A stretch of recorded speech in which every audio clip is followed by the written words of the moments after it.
एक कहानी। छोटी सी। बादलों का एक टुकड़ा चला, बारिश लेकर चला।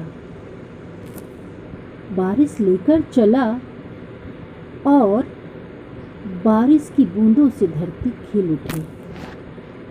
धरती खिल उठी, हर तरफ हरियाली थी, बर्फ बनी और पहाड़ खूबसूरत हो गए। एक कहानी।